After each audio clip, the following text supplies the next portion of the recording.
그래도 참 다행스러운 시장이 이번 달에 전개가 됐습니다. 하지만 결국은 월 하순 쪽에서 주가가 드디어 맞았죠. 아마 여러분들 제가 이 방송 말고 여러분께 교육으로 보내드리는 코너가 있죠. 바로 어제 했습니다. 어제도 투자 PTS 어제도 했는데 이런 말씀을 드렸어요. 저희가 제일 많이 이런 장에서 말씀드릴 때 이렇게 주가가 상승하는 달, 그러니까 발의 방향이 위로 올라간 달에 가장 많이 하는 얘기는 월 초에는 씨를 뿌리고 월 하순에는 거둔다라는 부분들입니다. 사실 이게 어려운 얘기는 아니에요. 그냥 쉽게 듣기만 하면은 자연스럽게 느껴지는 부분입니다. 구태여 뭐 트럼프의 탄핵 얘기나 아니면 미국과 중국의 변수나 뭐 이런 얘기가 아니어도 그렇습니다. 지금 하루가 다르게 미국과 중국의 무역 협상 문제만 하더라도요. 좋은 얘기 한번 나왔다가 또 나쁜 얘기 나왔다가 마치 미국과 중국의 그 현상이 무슨 뭐 조울증 환자도 아니고 어제는 대도 관련돼서 좋은 얘기 나왔다가 또 오늘은 중국에 대해서 금융 투자를 전면 금지하는 것을 검토 중이다. 뭐 이런 얘기가 나오면서 시장에 영향을 받고 아주 난해합니다. 말 그대로 혼돈에 있습니다. 그런데 중요한 게 뭐냐면요. 그 흐름의 추세의 기본적인 방향이 있다는 겁니다. 오늘은 그 추세의 기본적인 방향을 여러분께 잠깐 맥점을 한번 집어드리고자 합니다. 자, 일단 먼저 트럼프의 탄핵 얘기가 많이 나오고 있습니다. 자, 이거는 뭐 조금 상식이 있는 분이면은 트럼프가 실제로 탄핵을 당할 가능성은 극히 작다라는 것은 누구나 알고 있는 얘기입니다. 말씀드렸던 대로 하원이 문제가 아니라 하원에서 그것이 통과가 된다 하더라도 상원에 갔을 때 결국은 3분의 2가 소위 찬성표를 던져야 되는데 이건 뭐 상원은 당연히 공화당이 장악하기 때문에 그거는 뭐 거의 불가능합니다. 다만 문제가 있습니다. 주시장의 입장을 봤을 때 뭐냐면 저 트럼프의 탄핵 저 문제가 왜 문제가 되고 있냐면 시장에 불확실성을 던져준다라는 얘기입니다. 쉽게 얘기하면 굉장히 시끄러운 얘기가 될 수가 있다는 겁니다. 여러분들 이번에 이걸 구태여 이름을 붙여서 우크라이나 게이트라고 얘기한다면 이 앞에 트럼프가 또 탄핵 얘기 때문에 한 번 더 나왔던 얘기가 있었죠. 뭐였습니까? 바로 러시아 게이트입니다. 그때는 민주당에서 이렇게 정식 조사에 대한 얘기를 하지 않았습니다. 왜 그럴까요? 바로 역풍에 대한 얘기가 있기 때문에 그렇습니다. 잘못 탄핵을 했다가는 거꾸로 민주당이 역풍을 받을 수 있기 때문에 그때는 하지 않았던 걸로 기억합니다. 근데 이번에는 우크라이나 이 문제에 대해서는 결국은 정식 조사가 들어갔습니다. 그럴 수밖에 없는 것이 민주당의 대선 후보 가운데서 가장 유력하게 떠오르는 것이 바로 전 부통령 조 바이든 부통령. 바로 이 사람이 가장 강력한 후보인데 여기에 대해서 트럼프가 소위 정적인 이유 때문에 자기의 개인적인 정치인 이유 때문에 이미 국회에서 승인난 우크라이나에 대해서 4억 불 군사적인 측면에서 원조하는 것을 갖다가 2달간이나 보류했다는 얘기. 이것도 참 아이러니한 것이 뭐냐면요. 항상 미국의 방송 볼 때는 2개의 방송을 봐야 된다고 그랬습니다. 하나는 CNN이고 하나는 팍스입니다. 그러니까 보통 트럼프에 대해서 반대적인 성향의 얘기가 CNN에서 많이 흘러나오고 그다음에 친트럼프적인 그 성향이 바로 팍스죠. 그래서 보통 보면 트럼프를 비롯해서 현 행정부에서 일하는 많은 사람들이 인터뷰를 할 때는 팍스에서 인터뷰를 하죠. 뭐 심지어는 CNN 기자보러 나가라고 할 정도입니다. 그런데 이번에 우크라이나 이 게이트가 어디서 터졌냐면 CNN에서 터진 게 아니라 팍스에서 터진 겁니다. 바로 CIA의 내부 고발이다 뭐 이런 얘기도 현재 미국 기사를 통해서 나오고 있는 이런 상황들입니다. 그러면 도대체 무슨 문제냐는 겁니다.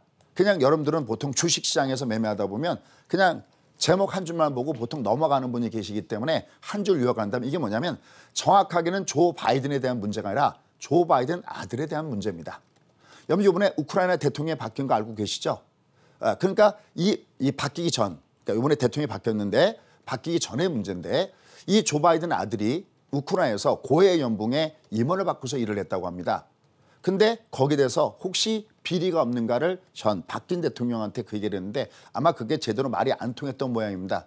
그래서 결국은 속칭 뭐 실력 행사로 할까요? 이미 의회에서 승인한 4억 불에 대한 우크라이나에 대한 군사적인 이 지원에 대한 것을 트럼프가 보류했다는 얘기가 기사가 터지면서 지금 워싱턴과는 아주 뭐 굉장히 시끄럽습니다. 자, 이제 문제는 뭐냐면요.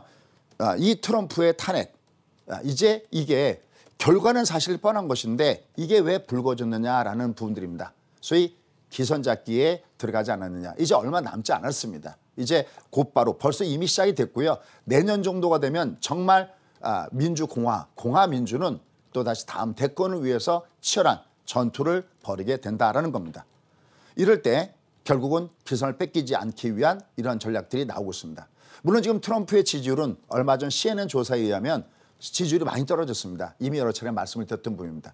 특히 가장 큰 타격을 주고 있는 것이 뭐냐면 트럼프를 지지했던 것이 지난번에 말씀드렸던 대로 앵글리 와이트라는 말씀드렸어요. 앵글리 와이트, 직역하면 성난 백인들이죠. 즉 러스트벨트라든지 판벨트라든지 그러니까 많은 백인들이 많은 이주민들이 들어오면서 자기의 일자리를 뺏고 어떻게 보면 자기의 임금이 더 올라갈 수 있는 것을 뭐 우스갯소리로 그런 얘기하죠. 임금을 올려달라고 오면 사장이 조용히 아무 말도 안 하고 그냥 창밖 쪽을 이렇게 손가락을 가리킨다는 거죠. 그럼 거기에 많은 이민자들이 훨씬 이거보다 더 낮은 임금으로 일하겠다는 사람들이 줄을 서 있다는 겁니다. 그러면 당연히 이 앵글리 와이트 이 사람들이 또 왜 그런지도 사실 역지사지 입장을 바꿔서 생각하면 그럴 수도 있다라고 한 겁니다. 거기를 교묘하게 파고 들어가서 전혀 예상하지 못했던 상황에서 대권의 후보가 되고 대통령까지 당선된 사람이 바로 트럼프입니다. 그러니까 맥을 아는 사람이죠. 정말 말 그대로 덩치가 큰 여우 같은 곰이 바로 트럼프입니다. 그 트럼프가 요새 지지율이 많이 하락을 하고 있습니다. 하지만 예전에도 우리가 한번 경험해 봤듯이 분명히 우리가 대통령 선거 전에는 힐러리가 우세하다고 그랬는데 그래 또 그때 기억도 있습니다. 힐러리가 우세하니까 국내에서도 친환경 관련된 종목군들 대체에너지 관련 종목이 올라갔다가 바뀌니까 주가가 확 뒤집어졌던 것도 아마 여러분들 기억을 하고 계실 겁니다. 하나 꿀팁을 제공한다면요. 만약에 공화당에서 민주당으로 정권이 바뀌면요. 가장 중요한 정책의 변화가 있습니다. 그게 뭐냐면 트럼프 대통령 즉 공화당의 가장 중요한 텃밭 가장 중요한 자금줄 이런 사람들은 어디입니까? 바로 이 석유 재벌들 화석 연료와 관련된 석유 재벌들이죠. 근데 민주당은 그게 아니죠. 청정에너지, 대체에너지 이런 쪽이기 때문에 만약에 민주당이 우세하다 그러면 그런 종목군의 향방도 우리가 조심스럽게 봐야 됩니다. 자 다시 트럼프 얘기로 돌아가서 지금 어쨌든 트럼프의 지지율이 많이 떨어지고 있는데 그 떨어지고 있는 이유 중에 하나가 어떤 부분이냐면 자기를 지지했던 이 앵글리 와이트의 지지율이 자꾸만 떨어지고 있다라는 얘기가 되겠습니다. 다만 한 가지 놀라운 조사는 있습니다. 그게 뭐냐면 우리 같은 경우 소위 소득 주도 성장이다 그러는데 상대적으로 미국은 소득 주도 성장이 아니라 기업 주도 성장을 구가한 것이 바로 트럼프의 정책이었었습니다. 근데 재밌는 결과가 나온 것이 뭐냐면 이 소득층을 5개로 분류를 하죠. 가장 소득이 많은 사람과 가장 소득이 작은 사람들을 5개 부류로 합니다. 첫 번째서부터 5것까지 하는데 그런데 트럼프 대통령이 기업 주도의 정책을 썼음에도 불구하고 오히려 가장 최저 소득을 받는 사람들의 소득은 늘어난 걸로 나와 있습니다. 2017년도와 2018년도를 비교해 보면 늘어난 걸로 나와 있고요. 오히려 가장 상위층, 가장 소득을 많이 받고 있는 최상위층은 오히려 소득이 약간 줄어든 것으로 이렇게 나와져 있습니다. 또 한때 트럼프를 싫어하던 유색 인종들 왜냐하면 백인 중심의 정책이니까요. 그런 사람들이 트럼프를 굉장히 싫어하다가 가만히 보니까 자기한테 일자리가 생기고 지금도 사실 제가 얼마 전에 미국 갔다 왔지 않습니까? 미국에는요 지금도 가면요 곳곳에 사람을 구한다는 것이 곳곳에 써 있습니다. 정말 부럽게 짝이 없는 그런 현상들이 나타나고 있습니다. 그러니까 지금 데이터상에서 혹은 여론조사에서는 지지율이 좀 떨어지고 있다라고 얘기가 나오고 있지만 한편에서는 트럼프를 지지하는 사람은 정말 광적일 정도로 트럼프를 지지하는 사람이 여전히 많습니다. 다만 최근에 트럼프의 지지율이 다소 떨어지고 있다고 했을 때 나오는 그 이유들이 어떤 이유들이 있느냐라는 겁니다. 그중에 하나가 뭐냐면 미국과 중국의 무역 협상 문제가 저게 너무나 길게 끌어지면서 이젠 사람들도 약간 피로도를 느끼는 것 같습니다. 또 미국에 가면은 마트에 가면은 우리가 보통 아는 그런 그 유명 상표들이 있습니다. 저는 남자니까 남자 그러면 보스라는 남성복이 굉장히 유명합니다. 야 그러면 이게 도대체 어떤 옷이지 그거 이제 옷을 딱 보잖아요. 근데 안을 보면 소위 미국 제품이 아니라 메이드 인 USA가 아니라 안을 보면 메이드 인 우리가 보통 얘기하는 메이드 인 차이나, 메이드 인 인도네시아, 방글라데시, 뭐 비엔남 이런 식으로 써 있습니다. 공장들이 전부 다 외부에 다 나가는 것이죠. 그중에서 역시 월마트에 가면 미국 제품들은 산더미처럼 쌓여져 있습니다. 뭐 한 60% 정도가 중국산 제품이라고 하니까 뭐 얘기할 것이 없는 거죠. 그런데 만약에 관세를 올린다? 그러면 자기의 급여가 올렸다 하더라도 관세가 올려서, 관세라는 것이 뭐죠? 물건값이죠. 쉽게 해서 $10에 들어온 거 만약 관세를 25% 매긴다면 어떻게 됩니까?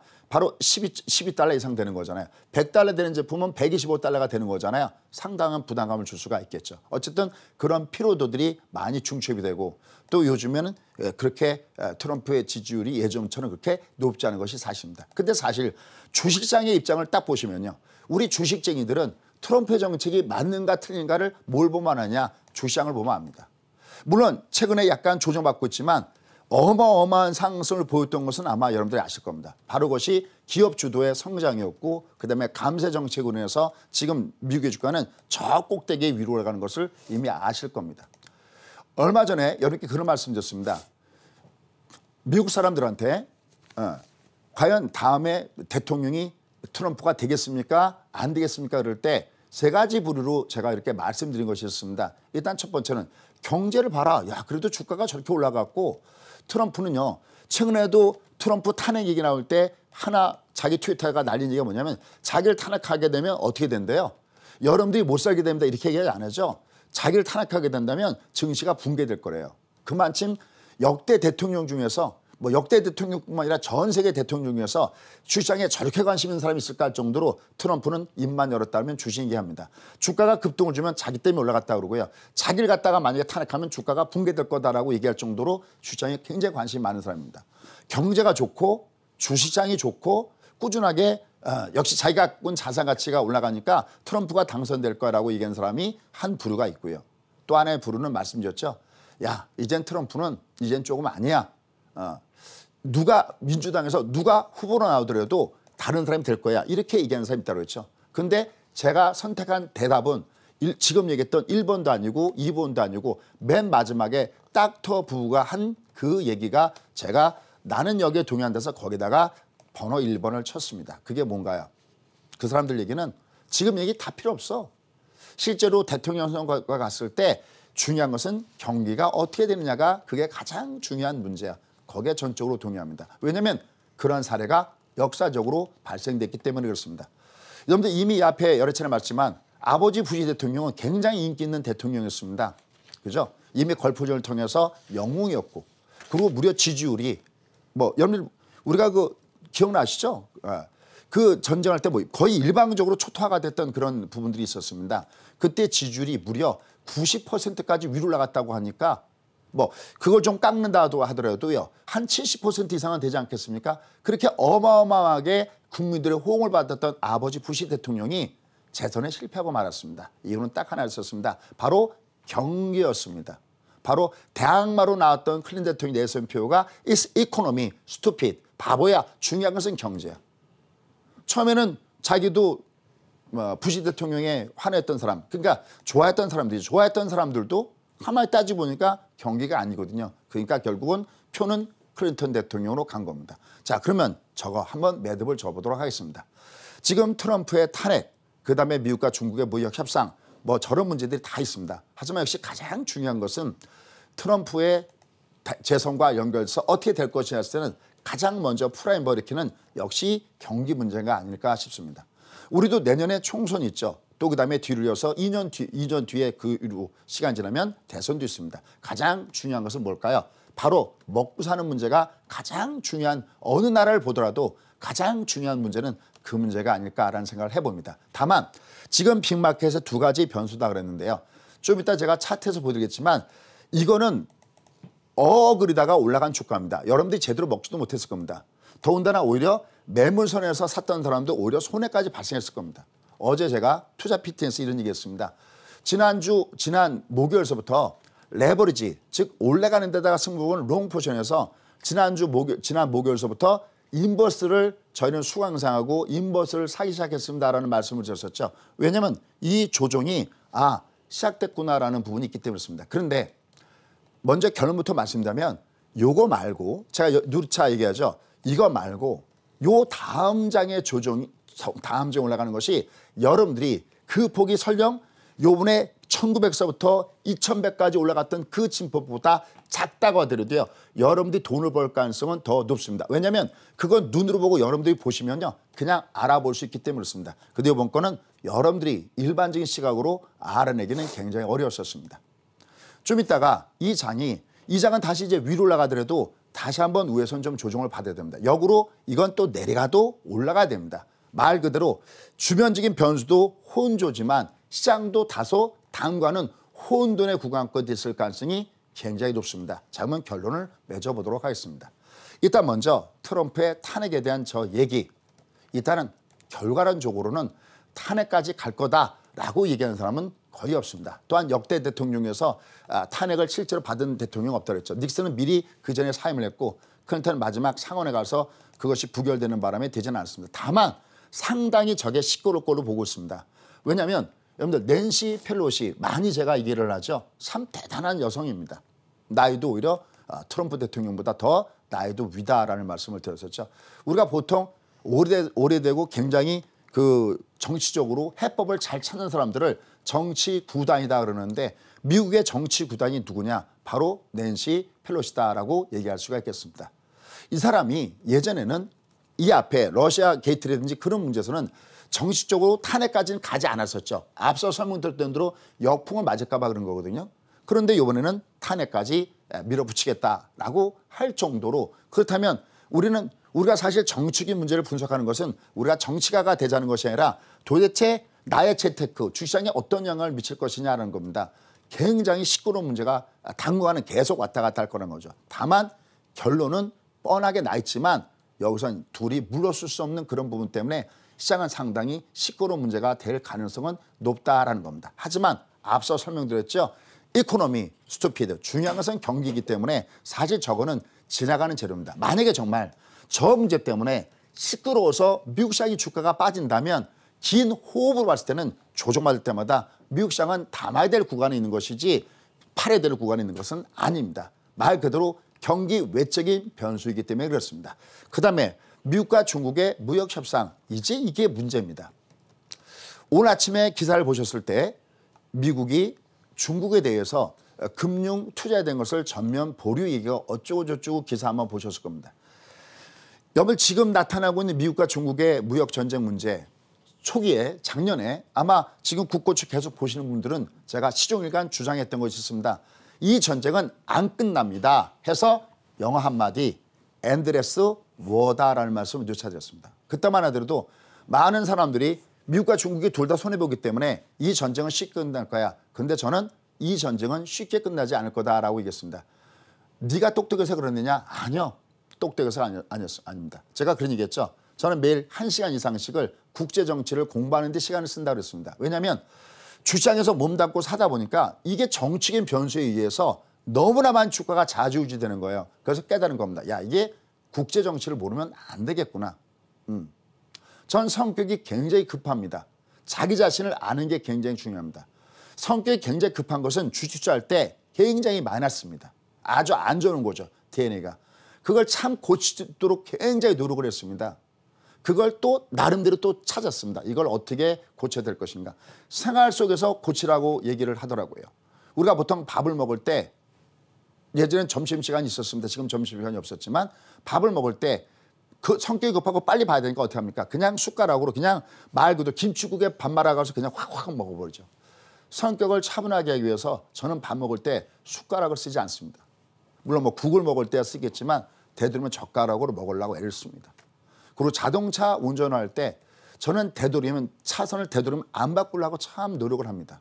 그리고 항상 차선을 바꾸면 손을 들거나 아니면 비상 깜빡이. 저는 비상 깜빡이가 감사하다는 신호인지 저는 처음에 몰랐습니다. 차가 들어오는데 양보해 주니까 비상 깜빡이를 켜더라고요. 그래서 처음엔 저는 무슨 생각이냐면 보이지 않게 그분한테 사실 속으로 이상한 얘기했습니다. 아니 내가 알아서 비켜줬는데 구태 자기가 뭐 급하다고 비상 깜빡이 누를 필요가 뭐가 있어. 그런데 웬걸요? 제가 양보할 때마다 차가 들어와서 비상 깜빡이 누른 걸 보고 아 저게 감사하다는 신호구나 하는 것을 나중에 알았습니다.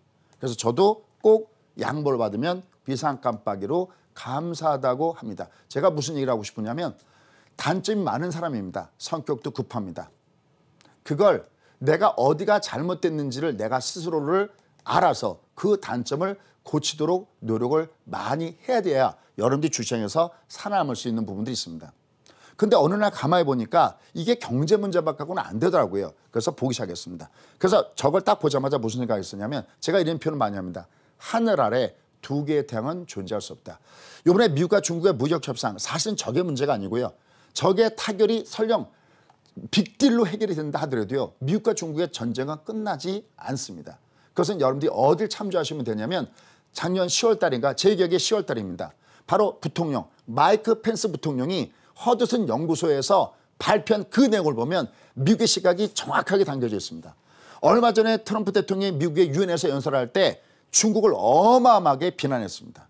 도대체 이 사람들이 협상을 하려는 사람들인가 안 하려는 사람들인가 모를 정도로 어마어마하게 비난을 했습니다. 왜냐하면 미국으로서는 배신감을 느끼는 거죠. 2001년도에 중국이 WTO에 가입을 했는데 누가 문을 열어준 겁니까? 미국이 열어준 거죠. 미국이 자기가 안 되는 중국을 끌어들여서 중국이 무역을 하게끔 해줬습니다. 미국이 지금 갖고 있는 외환 보유고 그 돈은 고스란히 미국에서 벌어간 돈의 규모와 거의 일치합니다. 그렇게 혜택을 미국의 생각입니다. 그렇게 혜택을 베풀어줬는데 이제 미국이 그 돈으로 군사력을 증강시키고 중국이 미국의 남바한 자리를 탐내고 그걸 미국은 도저히 용납할 수가 없는 것입니다.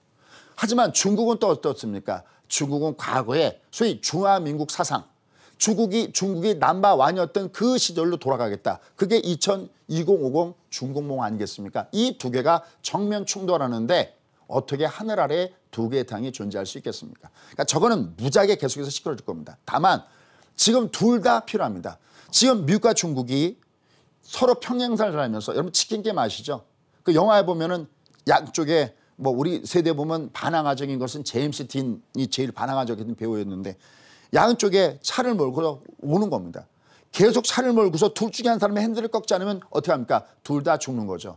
협의란 내가 상대방이 좋아서 협의하는 게 아니라 가만 놔두면 둘 다 죽으니까 협의하는 겁니다. 그 대표적인 것이 바로 2014년도에 105달러였던 유가가 2016년도에 셰일 오일 찾겠다고 오펙하고 러시아가 손을 잡고서 하면서 유가가 어디까지 빠졌었습니까? 무려 25달러 선까지 4분의 1 토막 났죠. 그때 바로 사우디하고 러시아가 손잡은 것도 바로 그냥 놔두면 둘이 죽기 때문에 싫어도 왜 우리가 한참 싸고 난 다음에 선생님이 서로 화해 그러면 얼굴 돌고도 악수하지 않습니까? 바로 그 현상이 나타날 가능성이 좋습니다. 다만 저 날짜가 10월 10일인데 그걸 앞두고 나서 굉장히 여러 가지 하루는 좋은 뉴스, 하루는 나쁜 뉴스 계속해서 나올 겁니다. 하지만 이 모든 것을 빅마켓의 입장으로 보면 저건 자연스러운 현상이고 어차피 필요한 현상이 다른 겁니다. 이걸 제가 지금서부터 그래프로 가서 잠깐 설명을 좀 드리도록 하겠습니다. 한번 가서 보시죠.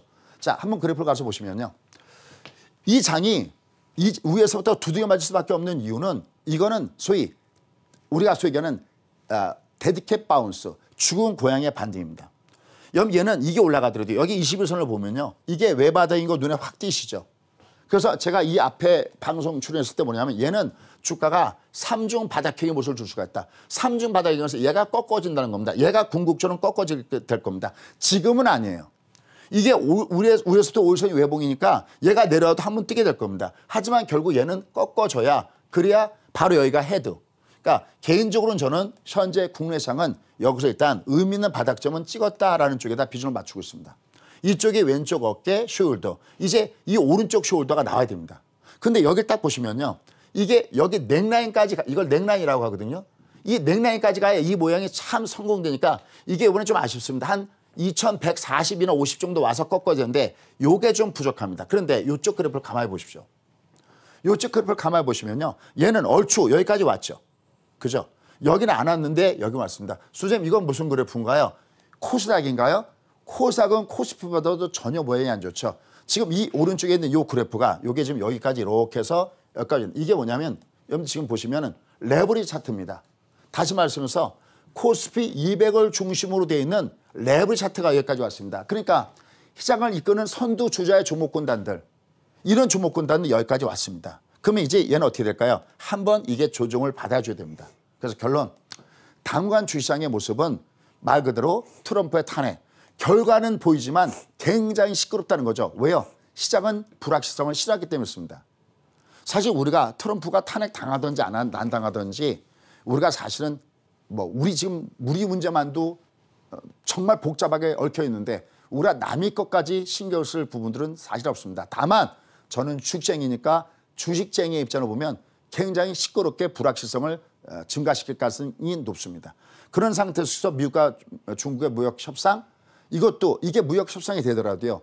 다음 문제들 즉 패권 다툼, 향후 미래에 대한 패권 다툼이기 때문에 저것이 해결된다 하더라도 그 다음의 문제도 굉장히 시끄러울 겁니다. 다만 저 문제는 아까 얘기했죠. 둘이 좋아서가 아니라 둘 다 정면으로 가면 속된 얘기로 트럼프도 타결받고 시진핑도 타결받습니다. 지금 중국의 문제가 뭔가 아시죠? 유가가 급등을 주고 있습니다. 물가 비상이죠. 돼지고기값 급등을 주고 있습니다. 물가 비상이죠. 하나 더 위안화가 약세입니다. 더 비상이죠. 시진핑의 인기가 좋을 리가 있겠습니까? 트럼프나 시진핑이나 둘이 싫어도 등을 돌려도 손을 잡을 가능성은 조금씩 높아지지 않겠나. 그러나 그것이 빅딜 쪽보다는 말로는 나는 큰 딜을 원한다고 하지만 빅딜 쪽보다는 약간 아직까지는 미국에서 나오는 소리들은 스몰들의 얘기가 많습니다. 추가적인 얘기가 나오면 제가 여기서 가장 먼저 분석하겠습니다. 그리고 시장의 입장을 보면 얘는 이 오른쪽 어깨, 이 한번 제낀 이 오른쪽 어깨를 우리는 대비를 해줘야 된다라고 판단됩니다. 다만 얘는 내려가더라도 이게 왜 보니까 자꾸만 들어줄 겁니다. 그래서 들어줄 때는 일단 내가 리스크 관리하면서 다음에 오른쪽 어깨를 준비해서 이때가 정말 여러분들이 먹기는 더욱더 좋은 시장이니까 저 시장을 같이 한번 노려보는 것이 어떻겠습니까?